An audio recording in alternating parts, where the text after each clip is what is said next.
Bismillahirrahmanirrahim. La haula wala quwata illa billahil aliyyil azim. Assalamualaikum warahmatullahi wabarakatuh. Alhamdulillah, alhamdulillahirabbil alamin wassalatu wassalamu ala asyrofil anbiya'i wal mursalin sayyidina maulana Muhammadin wa ala alihi wa ashabihi ajmain. Alhamdulillahirabbil alamin. Yang ulun hormati seluruh jamaah sholat zuhur Masjid Ashifa Rumah Sakit Ulin Banjarmasin. Alhamdulillah hari ini kita ketemu lagi di taman-taman surga ya. Kita dalam satu majelis ilmu ini, dalam hadisnya kan ibarat di taman surga. 7 menit saja ya. Baik, tema kali ini adalah kita akan membicarakan melihat hasil puasa kita. Bapak Ibu silahkan sekarang melihat kira-kira puasa kita selama sebulan tuh bagaimana hasil yang kita peroleh, apakah sesuai tujuan atau tidak. Jadi dalam sebuah firman di surat Al-Baqarah ayat 183 itu kan merupakan salah satu dalil bahwa kita diwajibkan puasa. Mesti sudah terkenal ya, yang artinya itu wahai orang-orang yang beriman, diwajibkan atas kamu berpuasa. Diwajibkan atas kamu puasa. Jadi kalau yang nggak beriman nggak wajib ya. Sebagaimana diwajibkan atas orang-orang sebelum kamu agar kamu bertakwa. Nah, tujuannya itu salah satu puasa itu yang paling utama ya supaya kita bertakwa. Oke, jadi Bapak Ibu sekalian, tapi sebelumnya saya ingatkan Bapak sekalian ya. Ini saya lihat Bapak Ibu ini semua adalah calon penghuni surga ya. Jadi kita ini sudah dibekali kuncinya. Kalimah la ilaha illallah Muhammad Rasulullah itu kalimah yang sangat super. Orang kafir aja 70 tahun kalau mengucapkan itu langsung diampuni semua dosanya. Jadi kalimah itu adalah salah satu alasan kenapa Allah membuat surga dan membuat neraka. Jadi Bapak Ibu, saya kampanyekan juga di sini. Kenapa di Amerika, di Eropa itu Kristen atau Nasrani itu lebih menarik? Karena di sana kampanyenya siapa yang masuk itu pasti dijamin masuk surga. Itu kampanyenya. Jadi kalau orang meninggal itu rest in peace. Jadi sudah damai hidup bersama Bapa. Itu kalau itu kampanyenya, makanya menarik sekali itu. Nah, orang Islam itu yang bikin ngeri itu kan sudah Islam, nanti suul khotimah. Nanti jangan-jangan ke neraka dulu kan gitu ya. Padahal Allah dengan maha baiknya itu sudah membekali kita kalimah la ilaha illallah Muhammad Rasulullah itu sudah kuncinya. Jadi ketika Bapak Ibu bawa kuncinya, masa mau ke neraka? Uang kuncinya aja nggak bawa kan? Yang sampai bawa itu kuncinya adalah ke surga. Ya. Oke, ini salah satu kampanye supaya Bapak Ibu tenang. Karena salah satu baca kitab itu mengatakan kalau kita nggak percaya Rahman Rahimnya Allah itu dosa besar kita. Sampai berarti nggak percaya Asmaul Husna. Jadi Allah itu Maha Rahman, Maha Rahim. Sampai buktinya nggak minta lahir dilahirkan. Di dalam perut ibu ya terjamin. Sekarang hidup gak tahu caranya, nanti mati juga gak tahu caranya ya. Saya mau tanya, ketika di dalam kandungan sampai ingat apa yang dilakukan? Gak tahu kan, tiba-tiba keluar kemudian punya masalah, punya problem, punya utang kan gitu.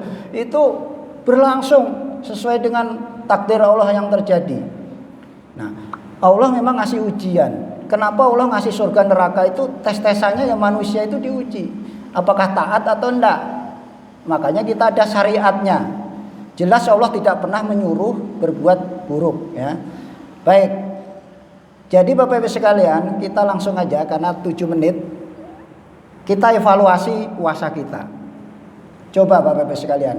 Salah satu poin yang penting, apapun amal kita itu sebenarnya mudah untuk mengenali apakah amal kita ini diterima atau tidak. Yang pertama coba renungkan kemarin. Apakah ketika kita berpuasa kita merasa senang, merasa gembira, merasa nikmat. Nah, itu tanda bahwa amal Bapak Ibu itu diterima. Ketika puasa ngeluh, kapan hari rayanya? kapan, pas hari rayanya beda pulang. Saya pilih yang cepat aja. Ya, terserah. Milih yang Jumat atau yang Sabtu itu terserah, asal ada ilmunya. Itu yang penting. Makanya perlunya ngaji itu. Orang yang ribut itu mesti yakin saya kurang ngaji. Atau ngajinya enggak khatam. Pokoknya yang ribut loh ya. Tapi kalau Bapak tenang aja karena punya keyakinan masing-masing dan dilandasi ilmu, ya enggak ada masalah. Enggak ada masalah. Ada yang kalau misalkan pemerintah karena harus hilal atau ruqyah berarti harus melihat bulan. Dalilnya ada, ya kan? Di sana ulamanya juga berkumpul banyak. Mosok sampean menyaksikan. Kemudian ada yang Jumat pakai dalil juga. Ya sudah. Jangan memaksakan, terserah, yang penting jangan sampai tidak berilmu. Itu aja, gunakan ilmu yang diyakini. Baik ya, yang pertama tadi, ketika Bapak Ibu puasa kemarin senang, itu insya Allah diterima. Jangan merasa tersiksa, wah siang kada bisa makan dan sebagainya. Wah itu hati-hati itu. Ciri-ciri tanda-tanda Bapak Ibu tidak, atau lagi cepet hari raya, cepet hari raya. Nah itu. Kemudian yang kedua lanjutannya ini yang penting. Menurut saya yang penting adalah lanjutannya. Ketika melaksanakan merasa senang dan nikmat. Kemudian yang kedua adalah pengen melakukan lagi. Nah itu yang penting. Dulu saya waktu masih awal-awal itu karena saya basic saya orang gizi itu selalu membahas pola makan yang sehat. Pola makan yang sehat adalah seperti puasa. Sebenarnya Bapak Ibu sekalian, pola hidup yang paling sehat adalah pola hidup ketika seperti bulan Ramadan. Itu pola hidup, turuti aja. Nah, sekarang lanjutannya pertanyaan saya, ketika sudah keluar dari bulan Ramadan pertama, cek aja nih, apakah Bapak Ibu masih rajin ke masjid? Yang jelas itu sholat wajib itu memang harusnya ke masjid. Kenapa? Kalau saya pribadi, keuntungannya luar biasa. Bukan pribadi ya, ini kalau janji dalilnya kan 27 derajat lebih dan sebagainya. Tapi yang jelas potensi untuk diterima sholat kita itu jelas di masjid berjamaah Bapak sekalian. Kalau di sini ada imam, imamnya khusyuk, kita ikut imam, ditanggung imam. Enggak, imamnya khusyuk, ada malaikat mendoakan, kan ada mendoakan. Ada mungkin di antara kita wali-wali Allah yang disukai dan itu menjamin kita untuk terima sholat. Coba kalau sendiri di rumah. Terus kemudian kita jangan pernah berpikir kita memang harus belajar. Ilmu itu luar biasa pentingnya. Logika beragama itu harus pakai akal. Kenapa kita diberi akal gitu ya? Jadi Bapak Ibu sekalian, kalau Bapak Ibu sudah sholat jamaah, ya kan, artinya Bapak Ibu itu sudah, ya itu memang dalilnya memang harus jamaah gitu loh. Makanya ada ustadz atau biasanya ustadz kalau nggak mau sholat jamaah di rumah pakai mukena aja, gitu. Maksudnya menyindir, ini yang laki-laki loh ya. Kalau perempuan tuh yang paling baik adalah sholat yang paling tersembunyi di kamarnya, itu para ibu-ibu atau wanita. Tapi kalau laki-laki itu ya ke masjid. Nah sekarang setelah puasa ini, kemarin ketika kita Ramadan kan rajin taraweh ke masjid.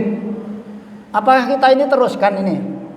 Nah, kemudian yang kedua, apakah kita masih hobi lagi untuk puasa? Mudah-mudahan Bapak Ibu sekalian minimal sudah berniat untuk puasa 6 ya. Karena dalilnya itu jelas, puasa 6 itu ibarat dapat puasa setahun nanti jatuhnya. Tapi sekali lagi Bapak Ibu sekalian, iming-iming itu tingkatannya itu makomnya memang ada. Jadi sebenarnya yang paling penting kita mencari ridho Allah. Gak usah mikir kalau sudah orang-orang yang ilmunya tinggi itu gak penting. Karena kalau ridho Allah sudah turun, rahmatnya turun, apapun itu sudah jadi nyaman. Gak ada, ya sampai sekarang juga artinya mulai detik ini ketika kita mencari ridho Allah itu sudah beres. Karena kan ada tingkatannya, sampean beramal seperti pedagang, cari untung, seperti budak karena takut. Nah, seperti arif billah, orang yang sudah makrifat, cukup mencari ridho Allah, mencari rahmatnya. Kalau sampean masih mikir surga neraka, berarti niat sampean masih makhluk. Artinya sampean masih mikir surga neraka, bukan Allahnya. Tetapi itu secara makom silahkan, tapi tolong mulai hari ini kita tingkatkan. Kita nggak usah mikir lagi yang termasuk puasa tadi. Nah sekarang puasa 6 memang dijanjikan di dalam dalil. Puasa setahun, iya. Tapi sebenarnya kalau Allah sudah ridho, bukan cuma setahun, bisa seumur hidup dan sebagainya, itu sudah nggak ada problem ya. Kemudian yang ketiga, coba kita cek. Ketika puasa, kita rajin terawih. Bayangkan terawih itu ada yang 23, luar biasa itu. Tapi ketika sudah keluar bulan Ramadan, sholat isya aja males gitu ya. Nah itu tanda-tanda kita ini diragukan ciri-ciri diterima itu. Kemudian yang kedua, meskipun hadisnya ini masih ada yang ngomong ini bisa dipakai ndak hujahnya. Barang siapa sholat 4 rakaat setelah sholat isya, maka seperti mendapat Lailatul Qadar. Bayangkan kita puasa itu ngejar Lailatul Qadar. Ada jalannya. Habis sholat isya, sholat 4 rakaat. Ya. Kemudian apakah malam tetap bangun kita sahur? Dalam artian kita apakah tetap qiyamul lail, tetap sholat malam. Lihat aja, harusnya kalau memang puasa kita berhasil itu akan tertanam sebulan dilatih sholat malam, ya kita sholat malam, termasuk sholat witir. Nah itu Bapak Ibu sekalian, tanda-tanda bahwa kita melanjutkan apa yang kita kerjakan di bulan puasa, termasuk hobi. Kalau waktu Ramadan senang sedekah, tetap senang sedekah dan sebagainya. Nah, itu salah satu atau ciri-ciri tanda-tanda Bapak Ibu sekalian adalah puasanya diterima. Jadi sekarang kita cek saja apakah kira-kira kita ini, mudah-mudahan kalau yang belum berniat puasa 6 minimal berniat. Karena niat itu nggak dikerjakan pun, ini catatannya ikhlas loh ya, ini bukan masalah aku pokoknya niat aja, pura-pura aja, jelas gak mau melaksanakan tapi berniat. Nah itu mempermainkan namanya. Tapi insya Allah saya akan puasa. Ulama berkhilaf, ada yang boleh langsung 6, ada yang boleh diselang-seling. Silahkan pakai, yang penting sampean tahu ilmunya bahwa dua-duanya boleh. Nah kemudian ngaji. Sekarang zamannya